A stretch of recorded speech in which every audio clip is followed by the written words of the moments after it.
Halo guys, pada video kali ini saya ingin bercerita tentang pengalaman pertama kami mendaki sebuah bukit untuk berburu sunrise. Pastikan tonton sampai habis ya guys, biar nggak gagal paham. Cerita ini berdasarkan pengalaman pribadi yang terjadi 2 tahun silam, tepatnya 22 Juni 2019. Waktu itu memasuki akhir dari musim kemarau, artinya sebentar lagi masuk musim hujan. Oh iya, sekedar informasi, tempat wisata yang akan kami kunjungi ini adalah sebuah wisata alam perbukitan atau pegunungan yang terletak di antara Desa Watulawang dan Desa Pengaringan, Kecamatan Pejagoan, Kabupaten Kebumen, Jawa Tengah. Seperti umumnya orang yang hendak melakukan perjalanan, kami juga mempertimbangkan banyak hal terkait keamanan, keselamatan, menghitung jarak dan rute yang akan kami lewati melalui Google Map, dan persiapan lainnya termasuk persiapan mental juga ya guys. Persiapan ini kami lakukan sehari sebelum berangkat dan pagi sampai siang menjelang keberangkatan. Mulai dari persediaan makanan, pakaian, obat-obatan, handphone, dan power bank sampai sewa tenda lengkap dengan kompornya. Sore harinya sekitar jam 4:30 kami memulai perjalanan dari Kroya Cilacap ke Bukit Peranji Kebumen menggunakan mobil Toyota Kijang tahun 94. Mobil tua ya. Sepanjang perjalanan tidak ada firasat apapun. Kami sangat menikmati perjalanan ini. Sesekali juga mampir buat beli jajan di minimarket dan mengisi bahan bakar sekaligus sholat maghrib di pom bensin. Perjalanan mulus sampai akhirnya mobil kami menapaki jalan terjal naik dan turun dengan tikungan-tikungan tajam. Itu artinya kami sudah mulai menapaki jalur perbukitan. Selanjutnya kami memasuki jalan terjal menanjak yang sempit pas menjelang waktu sholat isya. Ya, sekitar jam 7 malam. Mulai di situ sudah tidak ada lagi motor atau mobil yang berpapasan atau beriringan dengan kami. Kami melaju sendirian. Saya sempat berpikir, jalan menuju tempat wisata yang katanya lagi ngehits kok sepi ya? Gak ada lalu lalang kendaraan. Ada rumah warga tapi saling berjauhan dan sepi. Bahkan lampu-lampu juga gak begitu terang. Seolah-olah hanya kami saja yang masih hidup. Kami benar-benar merasa sendirian. Waktu itu kami gak berpikir bagaimana jadinya kalau kami berpapasan sama kendaraan lain, terutama roda 4 dari atas atau arah berlawanan. Itu nggak mungkin bisa guys. Kalaupun bisa harus salah satu mundur atau naik dulu cari tempat yang rata biar bisa turun ke trotoar jalan kecil itu. Alhamdulillah kami beruntung nggak berpapasan sama sekali dengan mobil atau motor karena benar-benar sendirian di jalan itu. Bisa kalian bayangin ya guys, jalan sendirian sepi, nggak ada orang lalu lalang, persis seperti lewat kuburan. Perjalanan terus menanjak, mobil digas mengikuti arahan Mbah Google sampai pada akhirnya kami kehilangan sinyal dan hilang arah. Ternyata kami tersesat, benar-benar tersesat. Nggak ada petunjuk arah atau sekedar informasi tujuan, sama sekali nggak ada. Sempat beberapa kali kami harus memutar arah, naik, turun lagi, dan sebaliknya. Juga sempat bertanya ke sana kemari sampai mengetok pintu rumah warga. Dengan bantuan warga setempat, akhirnya kami sampai di sebuah musola. Musola kecil. Musola itu mengingatkan saya tentang masa lalu ketika masih hidup di pelosok Sumatera. Benar-benar kehidupan yang original. Kami memperhatikan anak-anak dan remaja mengaji sangat khusyuk, seperti belum terjamah oleh teknologi smartphone. Dan benar, di situ memang gak ada sinyal. Setelah sholat Isya, kami berencana melanjutkan perjalanan lagi. Tapi terkendala jalan di depan kami yang sangat menanjak. Sangat menanjak sekali guys. Akhirnya kami putuskan buat parkir mobil di musola itu.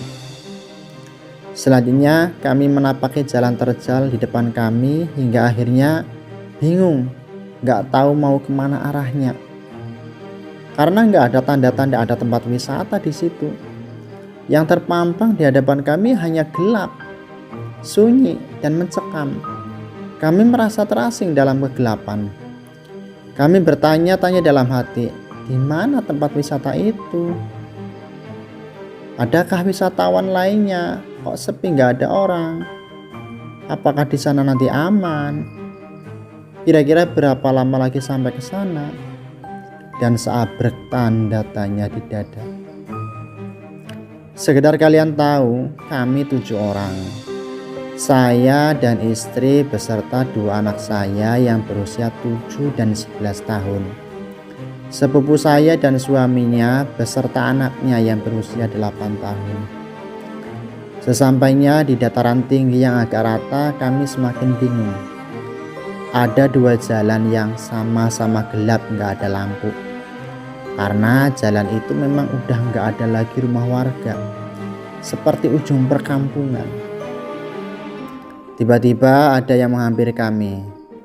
3 orang warga setempat. Sepertinya mereka sedang ronda. Kami berpikir mereka akan menanyai seputar identitas kami, atau bahkan merepotkan kami. Wajar, karena kami orang asing bagi mereka. Tapi apa yang mereka lakukan benar-benar di luar dugaan guys. Setelah ngobrol dan menyampaikan maksud kedatangan kami, mereka justru menawarkan jasa untuk mengantarkan kami sampai tujuan dan menawarkan penitipan kendaraan di salah satu rumah warga. Alhamdulillah ya Allah. Kepedulian mereka seperti malaikat penyelamat. Tak henti-hentinya kami bersyukur dan mengucapkan terima kasih. Babak baru perjalanan berlanjut. Kami diantar 2 warga setempat mengikuti salah satu 2 jalan tadi, menyusuri gelapnya malam dan hanya bermodalkan sorot lampu smartphone kami. 20 menit kemudian sampailah kami di jalan setapak yang gelap dan rimbun. Kami pikir sebentar lagi sampai, tapi itu adalah babak lain yang lebih menakutkan. Kami terus menerobos masuk dalam kegelapan hutan dan semak belukar yang lebat. Terkadang kami jatuh bangun karena tersandung dan sesekali menghela napas buat sekedar menenangkan pikiran dan konsentrasi. Tiba-tiba anak perempuan saya yang berusia 11 tahun menangis dan tersengal-sengal seperti nggak kuat lagi melanjutkan perjalanan. Kami merasa sangat khawatir, takut dia pingsan. Terpaksa kami harus memapahnya bergantian dan beberapa kali harus berhenti. Dan setiap kali berhenti itu tenaga kami juga merasa seperti berhenti, lemas dan capek. Tapi kami terus mendorong semangat kewaspadaan karena di jalan setapak yang rimbun itu sangat rawan binatang berbisa. Dan saling mengawasi satu sama lain karena lengah sedikit saja, jurang sebelah kanan kami akan menjadi malapetaka. Dalam perjalanan yang repot dan melelahkan itu kami merasa sangat beruntung. Masih ada orang yang begitu baik dan tulus membantu kami. Singkat cerita, kami sampai di tempat yang lumayan datar dan alhamdulillah ada lampu listrik juga di sana. Menurut warga yang mengantar kami, tempat inilah yang biasa dipakai buat camp pengunjung. Tapi kok sepi, nggak ada orang lain. Ada beberapa bangunan tapi lampunya remang-remang. Malah justru menambah suasana menjadi mengerikan. Kok nggak ada yang camp ya? Pikir saya. Setelah ngobrol sama-sama,